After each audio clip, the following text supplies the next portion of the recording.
ಮಿತ್ರರೇ ನಮಸ್ಕಾರ.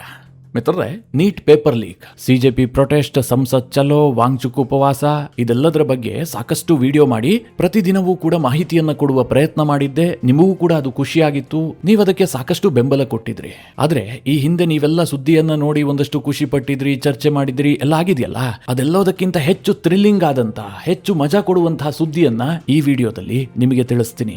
ನಾನಂತೂ ಇದಕ್ಕೆ ಕಾಯ್ತಾ ಇದ್ದೆ. ಯಾಕೆ ಅಂತಂದ್ರೆ ನನಗೊಂದು ಬಲವಾದ ಅನುಮಾನ ಇತ್ತು, ಇದು ಹೀಗೆ ಎಂಡ್ ಆಗತ್ತೆ ಅಂತ. ಇವತ್ತು ಎಕ್ಸಾಕ್ಟ್ ಆಗಿ ಹಾಗೆ ಆಗಿದೆ. ಕಾಕ್ರೋಚ್ ಜನತಾ ಪಾರ್ಟಿ, ಈ ದೇಶದಲ್ಲಿ ಕ್ರಾಂತಿಯನ್ನ ಹುಟ್ಟು ಹಾಕೋದಕ್ಕೆ ಬಂದಿರುವಂತಹ ಯುವಕರ ಪಡೆ, ಜನ್ಜಿ ಪಡೆ, ಮೊದಲ ಪ್ರಯತ್ನದಲ್ಲೇ ಪ್ರಧಾನಿ ನರೇಂದ್ರ ಮೋದಿ ಅವರ ಕ್ಯಾಬಿನೆಟ್ ನಲ್ಲಿರುವಂತಹ ಅತ್ಯಂತ ಪ್ರಭಾವಿ ಸಚಿವರ ರಾಜೀನಾಮೆ ಪಡೆದಂತಹ ಅತಿರಥ ಮಹಾರಥರ ಒಂದು ಪಡೆ ಇದೆಯಲ್ಲ, ಅದು ಇವತ್ತು ಟೋಟಲಿ ಎಕ್ಸ್ಪೋಸ್ ಆಗಿದೆ. ಈ ಹಿಂದೆ ನಾನು ಹಲವು ಬಾರಿ ಹೇಳಿದ್ದೀನಿ, ಇವರ ಮುಖವಾಡದ ಬಗ್ಗೆ ಸಾಕಷ್ಟು ಮಾಹಿತಿ ಕೊಟ್ಟಿದ್ದೆ, ಇದರ ಹಿಂದೆ ಯಾರಿದ್ದಾರೆ ಎಲ್ಲವುದನ್ನ ಹೇಳಿದ್ದೆ. ಆದ್ರೆ ಮಿತ್ರರೇ, ದೇಶಕ್ಕೆ ಈಗ ಸಾಕ್ಷಿ ಸಿಕ್ಕಿದೆ. ಯಾರೆಲ್ಲ ಸೋಷಿಯಲ್ ಮೀಡಿಯಾದಲ್ಲಿ ಇವರನ್ನ ಬೆಂಬಲಿಸಿದ್ರೋ ಅವರೆಲ್ಲರೂ ಕೂಡ ಈಗ ಒಮ್ಮೆ ಯೋಚನೆ ಮಾಡಬೇಕಾದಂತಹ ಪರಿಸ್ಥಿತಿ ಬಂದಿದೆ. ಒಂದು ವೇಳೆ ಇವರ ಕೈಲೇನಾದ್ರೂ ದೇಶ ಸಿಕ್ಕರೆ ಏನಾಗಬಹುದು ಅನ್ನೋದಕ್ಕೆ ಕ್ಲಿಯರ್ ಪಿಕ್ಚರ್ ಕೂಡ ಸಿಕ್ಕಿದೆ. ಏನ್ ಈ ತರ ಉದ್ದುದ್ದ ಪೀಠಿಕೆ ಹಾಕ್ತಾ ಇದ್ದಾನೆ ಅಂತ ಯೋಚನೆ ಮಾಡಿದಿರಾ? ಬಹಳ ಇಂಟ್ರೆಸ್ಟಿಂಗ್ ಆದಂತಹ ಮಾಹಿತಿಯನ್ನ ಹೇಳ್ತೀನಿ, ನೀವು ಈ ವಿಡಿಯೋನ ಕೊನೆವರೆಗೂ ಮಿಸ್ ಮಾಡದೆ ನೋಡಿ. ಮಿತ್ರರೇ, ನಮ್ಮ ಸ್ಕೂಲ್ ಮಾಸ್ಟರ್ ಒಂದು ಯಾವಾಗ್ಲೂ ಮಾತು ಹೇಳ್ತಾ ಇದ್ರು, ನಾಯಿನ ಪಲ್ಲಕ್ಕಿಲಿ ಇಟ್ಕೊಂಡು ಹೊತ್ಕೊಂಡು ಹೋದ್ರೆ ಹೊಲಸ್ಕಂಡಲ್ಲಿ ಕೆಳ ಹಾರತ್ತೆ. ಹೀಗಂತ ಆ ಮೇಷ್ಟ್ರು ಪದೇ ಪದೇ ಹೇಳ್ತಾ ಇದ್ರು.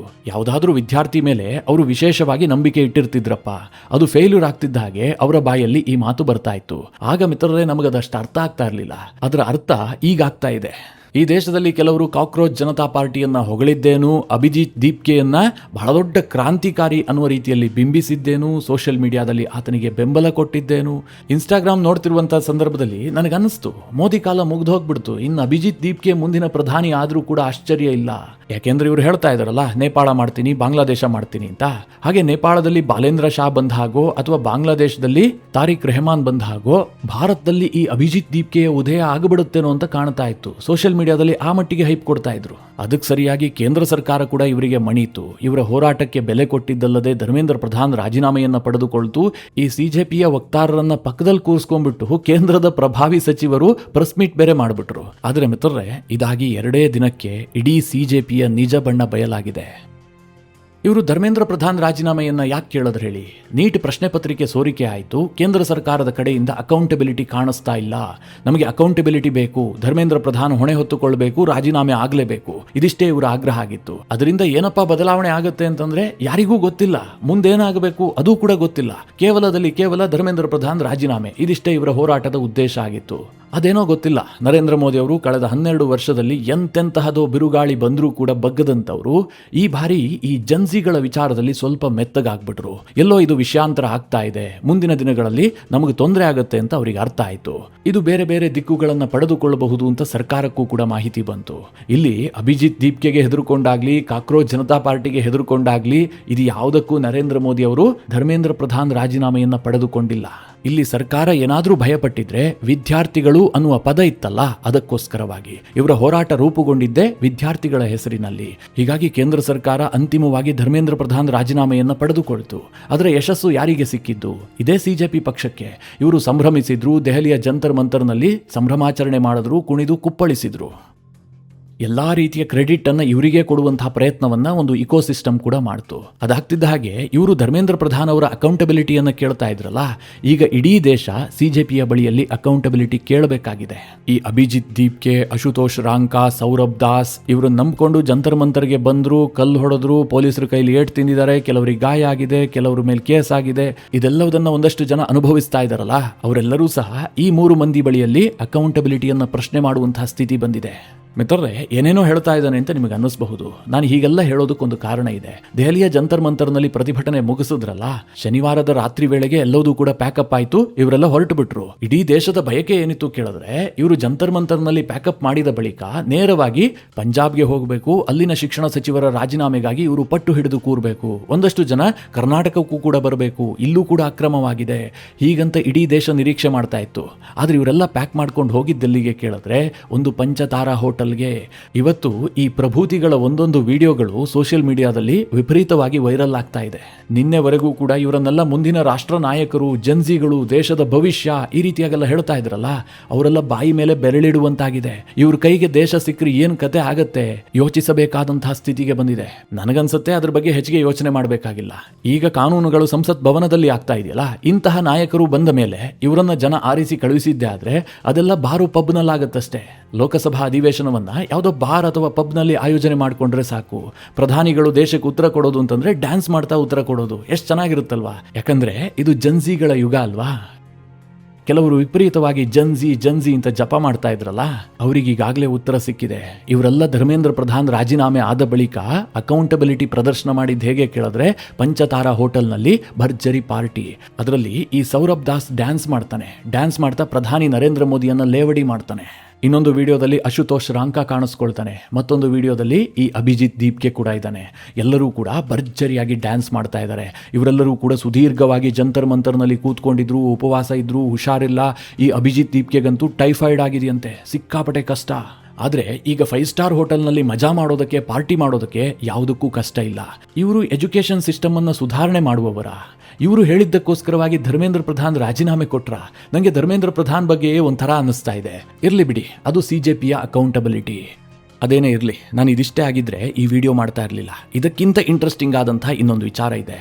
ನಿಮಗೆಲ್ಲ ಗೊತ್ತಿರುವ ಹಾಗೆ ಈ ಇಡೀ ಹೋರಾಟ ಒಂದು ಯಶಸ್ಸನ್ನು ಗಳಿಸಿದ್ರೆ ಅದಕ್ಕೆ ಮೂಲ ಕಾರಣ ಸೋನಮ್ ವಾಂಗ್ಚುಕ್. ಆತ ಬಂದ್ಬಿಟ್ಟು ಜಂತರ್ ಮಂತರ್ನಲ್ಲಿ ಉಪವಾಸ ಆರಂಭಿಸಿದ. ಈ ಅಭಿಜಿತ್ ದೀಪ್ಗೆ ಪಕ್ಕದಲ್ಲಿ ಕೂತ್ಕೊಂಡಿದ್ದ. ಆಗ ಒಂದೊಂದು ವಿಡಿಯೋ ರಿಲೀಸ್ ಆಗ್ತಾ ಇತ್ತು, ನೀವೆಲ್ಲ ನೋಡಬೇಕು. ಆ ಸೋನಮ್ ವಾಂಗ್ಚುಕ್ಗೆ ಉಪವಾಸ ಮಾಡಿ ಹೇಳೋದು ಕಷ್ಟ ಆಗ್ತಾ ಇತ್ತು. ಒಂದು ಕಡೆ ಅಶುತೋಷ್ ರಾಂಕಾ, ಇನ್ನೊಂದು ಕಡೆ ಅಭಿಜಿತ್ ದೀಪ್ಗೆ, ಮತ್ತೊಂದು ಕಡೆ ಸೌರಭ್ ದಾಸ್. ಇವರೆಲ್ಲರೂ ಕೂಡ ಆತನನ್ನು ಎತ್ಕೊಳ್ಳೋದೇನು, ಆತನನ್ನು ಕರ್ಕೊಂಡು ಹೋಗೋದೇನು. ಅಬ್ಬಬ್ಬಾ, ಅದೆಂತಹ ನಾಟಕ ಅಂತಂದ್ರೆ ಇವತ್ತಿನ ಯಾವ ಡ್ರಾಮಾ ಕಂಪನಿಯಲ್ಲೂ ಕೂಡ ಈ ತರ ನಾಟಕ ಮಾಡೋದಕ್ಕೆ ಸಾಧ್ಯ ಇಲ್ಲ. ಆ ಮಟ್ಟಿಗೆ ಇವರೆಲ್ಲ ಡ್ರಾಮಾ ಮಾಡಿಬಿಟ್ರು. ಆ ಸೋನಮ್ ವಾಂಗ್ಚುಕ್ ಅಂತೂ ಅದೆಷ್ಟೋ ಕೆಜಿನೇ ಡೌನ್ ಆಗ್ಬಿಟ್ಟಂತೆ.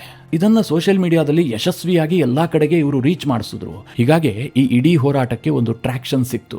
ಸೋನಮ್ ವಾಂಗ್ಚುಕ್ ಕಾರಣದಿಂದಾಗಿ ಅನೇಕರು ಈ ಹೋರಾಟವನ್ನ ಬೆಂಬಲಿಸಿದ್ರು. ಕೆಲ ನೌಟಂಕಿ ಸೆಲೆಬ್ರಿಟಿಗಳು ಕೂಡ ಆತನ ಕಾರಣಕ್ಕೋಸ್ಕರವಾಗಿ ದೆಹಲಿಯ ಜಂತರ್ ಮಂತರ್ಗೆ ಬಂದ್ರು. ಕೇವಲ ಅಭಿಜಿತ್ ದೀಪ್ಗೆ ಅಂತಹ ಜಿರಳೆಗಳೇ ಜಂತರ್ ಮಂತರ್ನಲ್ಲಿ ಇದ್ದಿದ್ದೇ ಆಗಿದ್ರೆ ಪ್ರಕಾಶ್ ರಾಜ್ನಂತಹ ನಿರುದ್ಯೋಗಿಗಳು ಮಾತ್ರ ಅಲ್ಲಿಗೆ ಹೋಗ್ತಾ ಇದ್ರು. ಇದೆಲ್ಲ ನಿಮಗೆ ಗೊತ್ತಲ್ವಾ, ಇನ್ಯಾಕೆ ನಾನು ಹೆಚ್ಚಿಗೆ ವಿವರಿಸೋದು. ಆದರೆ ಈ ಸೋನಮ್ ವಾಂಗ್ಚುಕ್ರನ್ನ ಸರ್ಕಾರ ಎತ್ಕೊಂಡು ಹೋಗಿ ಆಸ್ಪತ್ರೆಗೆ ಹಾಕಿತ್ತು. ಮೊದಲು ಸರ್ಕಾರಿ ಆಸ್ಪತ್ರೆಯಲ್ಲಿದ್ದ, ಅನಂತರ ಖಾಸಗಿ ಆಸ್ಪತ್ರೆಗೆ ಶಿಫ್ಟ್ ಮಾಡಲಾಗಿತ್ತು. ಅಂತಿಮವಾಗಿ ಆತನ 26 ದಿನಗಳ ಉಪವಾಸವನ್ನ ಕೇಂದ್ರ ಸಚಿವ JP ನಡ್ಡಾ ಮತ್ತು ಜಿತೇಂದ್ರ ಸಿಂಗ್ ಕೊಟ್ಟಂತಹ ಭರವಸೆಯ ಮೇರೆಗೆ ಆತ ಅಂತ್ಯಗೊಳಿಸಿದ. ಆದರೆ ಆತ ಸುದೀರ್ಘವಾಗಿ ಉಪವಾಸ ಇದ್ದ ಕಾರಣದಿಂದಾಗಿ ಆತನ ದೇಹದಲ್ಲಿ ಸಾಕಷ್ಟು ವ್ಯತ್ಯಾಸ ಆಗಿತ್ತಂತೆ. ಹೀಗಾಗಿ ಈ ಸೋನಮ್ ವಾಂಗ್ಚುಕ್ನನ್ನ ವೈದ್ಯರು ತಕ್ಷಣಕ್ಕೆ ಡಿಸ್ಚಾರ್ಜ್ ಮಾಡಿರಲಿಲ್ಲ. ನನಗೇನು ಅನಿಸಿತ್ತು ಅಂತಂದ್ರೆ, ಈ ಸೋನಮ್ ವಾಂಗ್ಚುಕ್ ಡಿಸ್ಚಾರ್ಜ್ ಇದೆಯಲ್ಲ, ಇದು ಬಹಳ ದೊಡ್ಡದಾಗಿ ಆಗಬಹುದು. ಇಡೀ CJPಯ ಟೀಮ್ ಅಲ್ಲಿಗೆ ಹೋಗಬಹುದು. ಆಸ್ಪತ್ರೆ ಮುಂದೆ ದೊಡ್ಡದಾಗಿ ಜನ ಸೇರಬಹುದು. ಈತ ಕಷ್ಟಪಟ್ಕೊಂಡು ವೀಲ್ ಚೇರ್ನಲ್ಲಿ ಹೊರ ಬರಬಹುದು. ಬಹಳ ಒಂದು ಡ್ರಾಮ್ಯಾಟಿಕ್ ಆದಂತಹ ಸೀನ್ ಇರಬಹುದು ಅಂತ. ಆದ್ರೆ ಇವತ್ತಾಗಿದ್ ನೋಡಿ ನನಗೊಂಥರ ಗಾಬರಿ ಆಗ್ಬಿಡ್ತು. ಒಬ್ಬ ಮನುಷ್ಯ 26 ದಿನಗಳ ಉಪವಾಸದ ಬಳಿಕ ಇಷ್ಟೊಂದು ಫಿಟ್ ಅಂಡ್ ಫೈನ್ ಆಗಿರ್ತಾನ. ನಾವೆಲ್ಲ 3 ಹೊತ್ತಿನ ಊಟಕ್ಕೋಸ್ಕರವಾಗಿ ಇಷ್ಟೆಲ್ಲ ಕಷ್ಟಪಡ್ತಾ ಇದೀವಲ್ಲ, ಸುಮ್ಮನೆ ಯಾಕೆ ಈ ಊಟ ಮಾಡಬೇಕು? ತಿಂಗಳನ್ನೊಂದು 10 ದಿನ ಉಪವಾಸ ಇದ್ದು ಬಿಟ್ರೆ ಕಾಸು ಉಳಿಯುತ್ತೆ, ನಾವಿಷ್ಟೆಲ್ಲ ಕೆಲಸ ಮಾಡೋದು ತಪ್ಪುತ್ತೆ. ಯೋಚನೆ ಮಾಡಿ, 26 ದಿನ ಉಪವಾಸ ಇದ್ದಂತಹ ಒಬ್ಬ ವ್ಯಕ್ತಿ ಇವತ್ತು ರಾಜ್ಘಾಟ್ಗೆ ಅಂದ್ರೆ ಗಾಂಧಿ ಸ್ಮೃತಿವನಕ್ಕೆ ಯಾವ ರೀತಿಯಾಗಿ ಬಂದ್ರು ಅಂತಂದ್ರೆ ನನಗೆ ಆಶ್ಚರ್ಯ ಆಗ್ಬಿಡ್ತು. ಆತನ ಮುಖದಲ್ಲಿ ಒಂದು ಸಣ್ಣದಾಗಿಯೂ ಕೂಡ ಸುಸ್ತು ಕಾಣಿಸ್ತಾ ಇರಲಿಲ್ಲ. ಬಿಡಿ, ಆ ಉಪವಾಸದ ಬಗ್ಗೆ ನಾನು ಹೆಚ್ಚಿಗೆ ಮಾತನಾಡೋದಕ್ಕೆ ಹೋಗೋದಿಲ್ಲ. ಆದರೆ ವಿಷಯ ಏನು ಕೇಳಿದ್ರೆ, ಆ CJPಯ ಹೋರಾಟಕ್ಕೆ ಅಷ್ಟೆಲ್ಲ ಬೆಂಬಲ ಕೊಟ್ಟಂತಹ ಸೋನಮ್ ವಾಂಗ್ಚುಕ್ ಇವತ್ತು ಆಸ್ಪತ್ರೆಯಿಂದ ರಿಲೀಸ್ ಆಗುವಂತಹ ಸಂದರ್ಭದಲ್ಲಿ ಅಭಿಜಿತ್ ದೀಪ್ಗೆಯೂ ಇರಲಿಲ್ಲ, ಸೌರಭ್ ದಾಸ್ ಕೂಡ ಇರಲಿಲ್ಲ, ಅಶುತೋಷ್ ರಾಂಕಾನೂ ಕೂಡ ಕಾಣಿಸ್ಕೊಂಡಿಲ್ಲ. ಈ ಸೋನಮ್ ವಾಂಗ್ಚುಕ್ ಅಬ್ಬೆಪ್ಪಾರಿ ತರ ತನ್ನ ಹೆಂಡತಿಯ ಜೊತೆಗೆ ಗಾಂಧಿ ಸ್ಮೃತಿವನಕ್ಕೆ ಬಂದ್ಬಿಟ್ಟು ನೀವು ಈ ದೇಶಕ್ಕೆ ಕೊಟ್ಟು ಹೋದಂತಹ ಉಪವಾಸ ಸತ್ಯಾಗ್ರಹ ಅನ್ನುವಂತಹ ಬಳುವಳಿಯನ್ನ ಇವತ್ತಿನ ಸೋಷಿಯಲ್ ಮೀಡಿಯಾ ಯುಗದಲ್ಲೂ ಕೂಡ ಜನ ಜಾಗೃತವಾಗಿದ್ದಂತಹ ಈ ಸಂದರ್ಭದಲ್ಲೂ ಸಹ ಯಶಸ್ವಿಯಾಗಿ ಮುಗಿಸಿದೀನಿ ಅಂತ ಹೇಳ್ಬಿಟ್ಟು ಆ ಗಾಂಧಿ ಸಮಾಧಿಗೆ ಒಂದು ನಮಸ್ಕಾರ ಮಾಡಿ ಸೋನಮ್ ವಾಂಗ್ಚುಕ್ ತನ್ನ ಪತ್ನಿಯೊಂದಿಗೆ ಲಡಾಖ್ಗೆ ಹೊರಟರು. ಇಲ್ಲಿ ನಾನು ಹೇಳದಂತಹ ಸೂಕ್ಷ್ಮವನ್ನ ನೀವು ಕ್ಯಾಚ್ ಮಾಡಿದಿರಿ ಅಂತ ಭಾವಿಸ್ತಿದ್ದೀನಿ. ಇದಾಗ್ತಿದ್ದ ಹಾಗೆ ಸೋನಮ್ ವಾಂಗ್ಚುಕ್ ಒಂದು ಸ್ಟೇಟ್ಮೆಂಟ್ ಅನ್ನ ಕೂಡ ಕೊಟ್ಟರು. ಅದು ಸಹ CJPಗೆ ಟಾಂಟ್ ಕೊಟ್ಟ ರೀತಿಯಲ್ಲಿ. ಅವ್ರೇನ್ ಹೇಳ್ತಾರೆ ಅಂತಂದ್ರೆ, ಇವತ್ತು ನಮಗೆ ಬಹಳ ದೊಡ್ಡ ಯಶಸ್ಸು ಸಿಕ್ಕಿದೆ, ಅದಕ್ಕೆ ಕಾರಣ ನನ್ನ ಉಪವಾಸ ಸತ್ಯಾಗ್ರಹ. ಇವತ್ತು ಲಾಠಿಯಿಂದಾಗ್ಲಿ, ಕಲ್ಲೇಟಿನಿಂದಾಗ್ಲಿ, ಹಿಂಸಾಚಾರದಿಂದಾಗ್ಲಿ ಈ ಯಶಸ್ಸು ಸಿಕ್ಕಿಲ್ಲ. ಹೀಗಂತ ಸೋನಂ ವಾಂಗ್ಚುಕ್ ನೇರವಾಗಿ ಸಿಜೆಪಿಗೆ ಟಾಂಟ್ ಕೊಟ್ರು. ಸಿಜೆಪಿಯವರು ಕಲ್ಲೆಸೆದಿದ್ದಾರೆ ಅನ್ನೋದನ್ನ ಒಪ್ಕೊಂಡ್ರು. ನೋಡ್ತಾ ಇರಿ ಮಿತ್ರರೇ, ಮುಂದಿನ ಕೆಲವೇ ದಿನಗಳಲ್ಲಿ ಅಣ್ಣಾ ಹಜಾರೆ ಹೇಗೆ ಅರವಿಂದ್ ಕೇಜ್ರಿವಾಲ್ರನ್ನ ಎಕ್ಸ್ಪೋಸ್ ಮಾಡೋದಕ್ಕೆ ಶುರು ಮಾಡಿದ್ರು, ಅದೇ ರೀತಿಯಾಗಿ ಈ ಸೋನಂ ವಾಂಗ್ಚುಕ್ ಕೂಡ ಈ ಸಿಜೆಪಿ ಅವರನ್ನ ಎಕ್ಸ್ಪೋಸ್ ಮಾಡೋದಕ್ಕೆ ಶುರು ಮಾಡ್ತಾನೆ. ಯಾಕೆ ಕೇಳಿದ್ರೆ ಇವ್ರು ಯಾರ ಹೋರಾಟವೂ ಇದೆಯಲ್ಲ, ಇದೆಲ್ಲ ನಿಸ್ವಾರ್ಥವಾದಂತಹ ದೇಶದ ಪರವಾದಂತಹ ಹೋರಾಟ ಅಲ್ಲ. ಹಾಗಂತ ನಾನು ಅಣ್ಣಾ ಹಜಾರೆ ಹೋರಾಟವನ್ನ ಟೀಕಿಸ್ತಾ ಇಲ್ಲ. ಈ ಆಧುನಿಕ ಹೋರಾಟಗಾರರಿದ್ದಾರಲ್ಲ, ಜನ್ಜಿ ಹೋರಾಟಗಾರರು, ಇವರ ಬಗ್ಗೆ ಹೇಳ್ತಾ ಇರೋದು. ಇವರೆಲ್ಲರೂ ಕೂಡ ಈ ಹಿಂದೆಯೇ ಪ್ರಧಾನಿ ನರೇಂದ್ರ ಮೋದಿ ಅವರು ಹೇಳಿದ್ರಲ್ಲ, ಆಂದೋಲನ ಜೀವಿಗಳು ಅಂತ, ಆ ವರ್ಗದವರು. ಅದೇನೇ ಇರಲಿ, ಈಗ ಸಿಜೆಪಿ ಪರವಾಗಿ ಬಹಳ ಮಟ್ಟಿಗೆ ಸೋಷಿಯಲ್ ಮೀಡಿಯಾದಲ್ಲಿ ಚರ್ಚೆಗಳು ನಡೀತಾ ಇದೆ. ಪ್ರಧಾನಿ ನರೇಂದ್ರ ಮೋದಿ ಅವರಿಗೆ ಮುಟ್ಟಿ ನೋಡಿಕೊಳ್ಳುವಂಥ ಹೊಡೆತ ಕೊಟ್ಟು ಬಿಟ್ರು, ಪ್ರಧಾನಿ ನರೇಂದ್ರ ಮೋದಿಯನ್ನು ಬಗ್ಗಿಸಿ ಬಿಟ್ರು. ಯಾವ ರಾಹುಲ್ ಗಾಂಧಿಗೆ 12 ವರ್ಷದಲ್ಲಿ ಆಗಿರಲಿಲ್ವೋ ಅದನ್ನು ಈ ಹುಡುಗ ಒಂದು 20-25 ದಿನದಲ್ಲಿ ಮಾಡಿಬಿಟ್ಟ, ಹೀಗೆಲ್ಲ ವಾದ ಮಾಡ್ತಾ ಇದ್ರಲ್ಲ, ಅವರೆಲ್ಲರಿಗೂ ಕೂಡ 5 ಸ್ಟಾರ್ ಹೋಟೆಲ್ನಲ್ಲಿ ಸಿಜೆಪಿ ನಾಯಕರ ಸಂಭ್ರಮಾಚರಣೆ ಮೂಲಕ ಉತ್ತರ ಸಿಕ್ಕಿದೆ ಅಂತ ನಾನಂತೂ ಭಾವಿಸಿದ್ದೀನಿ. ನಿಜವಾಗ್ಲೂ ಇವರಿಗೆ ಅಕೌಂಟಬಿಲಿಟಿ ಇದ್ದಿದ್ದೇ ಆಗಿದ್ರೆ ನಾವು 30-35 ದಿನಗಳಿಂದ ದೆಹಲಿಯ ಜಂತರ್ ಮಂತರ್ನಲ್ಲಿ ಕೂತ್ಕೊಂಡು ಇಲ್ಲಿ ಗಬ್ಬೆದ್ದು ನಾರುವಂತೆ ಮಾಡಿದೀವಿ, ಇಡೀ ವಾತಾವರಣವನ್ನ ಕುಲಗೆಡಿಸಿದೀವಿ. ವಿದೇಶದಲ್ಲಿ ಕೂತ್ಕೊಂಡು ಆರ್ಡರ್ ಮಾಡ್ತಾ ಇದ್ರಲ್ಲ ಸ್ವಿಗ್ಗಿ ಝೊಮ್ಯಾಟೋದಲ್ಲಿ, ಅದನ್ನೆಲ್ಲ ಇಲ್ಲಿ ಕೂತ್ಕೊಂಡು ತಿಂದು ತೇಗಿ ಇಡೀ ಪ್ರದೇಶವನ್ನ ಹಾಳುಗೆಡವಿದೀವಿ. ಹೀಗಾಗಿ ಪ್ರತಿಭಟನೆ ಮುಕ್ತಾಯ ಆಗ್ತಿದ್ದ ಹಾಗೆ ನಾವಿದನ್ನ ಕ್ಲೀನ್ ಮಾಡಬೇಕು, ಇದು ನಮ್ಮ ಸಂಪತ್ತು ಅಂತ ಅವರ ತಲೆಯಲ್ಲಿರಬೇಕಾಗಿತ್ತು. ಆದರೆ ಇವರು ಜಂತರ್ ಮಂತರನ್ನು ಖಾಲಿ ಮಾಡಿದ್ರಲ್ಲ, ಅದಾಗ್ತಿದ್ದ ಹಾಗೆ ದೆಹಲಿಯ ಸಫಾಯಿ ಕರ್ಮಚಾರಿಗಳು ಅಲ್ಲಿ ಹಗಲು ರಾತ್ರಿ ಶ್ರಮ ಪಟ್ಟಿದ್ದಾರೆ ಇವ್ರು ಮಾಡಿದಂತಹ ಕಸವನ್ನು ತೆಗೆಯೋದಕ್ಕೆ. ಟನ್ ಗಟ್ಟಲೆ ಕಸ ಸಿಕ್ಕಿದೆ. ಆ ಇಡೀ ಏರಿಯಾವನ್ನ ಮೊದಲಿನಂತೆ ಮಾಡೋದಕ್ಕೆ ಸರ್ಕಾರಕ್ಕೆ ಕೋಟಿ ಖರ್ಚಾಗತ್ತೆ. ಆ ರೀತಿಯಾಗಿ ಇವರು ತಮ್ಮ ಪ್ರಸಾದವನ್ನು ಉಳಿಸೋಗಿದ್ದಾರೆ. ಅದಕ್ಕೆ ಮಿತ್ರರೇ, ಇವತ್ತು ದೇಶದಲ್ಲಿ ಏನು ಚರ್ಚೆ ಆಗ್ತಾ ಇದೆಯಲ್ಲ, ಜನ್ಜಿ ಅಂತ, ಸುಮ್ಮನೆ ಅನಗತ್ಯವಾಗಿ ಅದಕ್ಕೆ ಪ್ರಚಾರ ಕೊಡೋದಕ್ಕೆ ಹೋಗ್ಬೇಡಿ. ಅದೊಂದು ಮೂರ್ಖವಾದ. ಇತ್ತೀಚೆಗೆ ತೆಲಂಗಾಣದ ಮುಖ್ಯಮಂತ್ರಿ ರೇವಂತ್ ರೆಡ್ಡಿ ಒಂದು ಮಾತು ಹೇಳಿದ್ರು. ನನಗನ್ಸುತ್ತೆ ಇವರು ತಲೆಯಲ್ಲೆಲ್ಲ ಬುದ್ಧಿ ಇದೆಯೋ ಲದ್ದಿ ಇದೆಯೋ ಅಂತ. ಸುಮ್ಮನೆ ಯುವಕರನ್ನು ಸೆಳಿಬೇಕು ಅನ್ನುವ ಕಾರಣಕ್ಕೋಸ್ಕರವಾಗಿ ಬಣ್ಣ ಮಾತನಾಡೋದ್ರಿಂದ ದೇಶ ಉದ್ಧಾರ ಆಗೋದಿಲ್ಲ. ಅವ್ರೇನು ಹೇಳಿದ್ರು ಅಂತಂದರೆ, ಸದ್ಯ ಒಬ್ಬ ಚುನಾವಣೆಗೆ ನಿಲ್ಲಬೇಕು, MLA ಆಗಬೇಕು ಅಂತಂದರೆ ಆತನಿಗೆ 25 ವರ್ಷ ವಯಸ್ಸಾಗಿರಬೇಕು. ಆ ವಯಸ್ಸನ್ನು ಇನ್ನು ಮುಂದೆ 21ಕ್ಕೆ ಇಳಿಸಬೇಕು ಅಂತ ಅವರೊಂದು ವಾದ ಮಾಡಿದ್ರು. ಇದೆಲ್ಲ ಕೇಳೋದಕ್ಕೆ ಚೆನ್ನಾಗಿರುತ್ತೆ, ಸೋಷಿಯಲ್ ಮೀಡಿಯಾದಲ್ಲಿ ಚರ್ಚೆ ಮಾಡೋದಕ್ಕೂ ಕೂಡ ಚೆನ್ನಾಗಿರುತ್ತೆ. ದೇಶ ಯುವಕರ ಕೈಗೆ ಹೋಗಬೇಕು, ಯುವ ಸಮುದಾಯ ಮುಂದೆ ಬರಬೇಕು, ಯುವಕರೇ ಮುಂದಿನ ಭವಿಷ್ಯ ಅಂತ.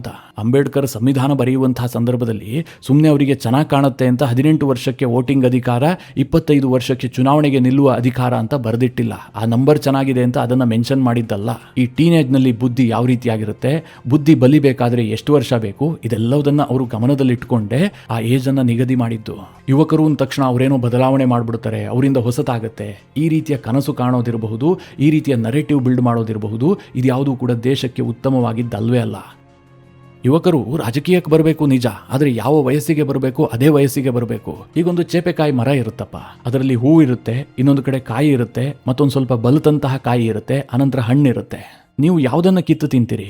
ಹಸೂರಾಗಿರುವಂತಹ ಕಾಯಿ ತುಂಬ ಚೆನ್ನಾಗಿ ಕಣ್ಣಿಗೆ ಕಾಣ್ತಾ ಇದೆ ಅಂತ ಅದನ್ನು ತಿನ್ನೋದಕ್ಕೆ ಹೋಗ್ತೀರಾ? ಹಾಗೇನಾದರೂ ತಿಂದಿದ್ದೆ ಆದರೆ ಒಗರಾಗುತ್ತೆ, ಹೇಳೋದಕ್ಕೆ ಸಾಧ್ಯ ಇಲ್ಲ, ವಾಂತಿ ಕೂಡ ಆಗಬಹುದು. ಅದೇ ಒಂದು ಮಾಗಿದ ಕಾಯಿಯನ್ನು ತಿಂದಿದ್ದೆ ಆದರೆ ನಿಮಗೂ ಒಳ್ಳೆಯದು, ನಿಮ್ಮ ಆರೋಗ್ಯಕ್ಕೂ ಒಳ್ಳೆಯದು, ಅದರಿಂದ ನಿಮಗೆ ಖುಷಿನೂ ಸಿಗುತ್ತೆ. ಹಾಗೆ ಜನ್ಜಿಗಳು ನೋಡೋದಕ್ಕೆ ಚಂದ, ಅವರನ್ನು ಪೋಷಿಸಬೇಕು, ಅವರನ್ನು ಬೆಳೆಸಬೇಕು, ಅವರನ್ನು ಪರಿಪಕ್ವ ಮಾಡಬೇಕು.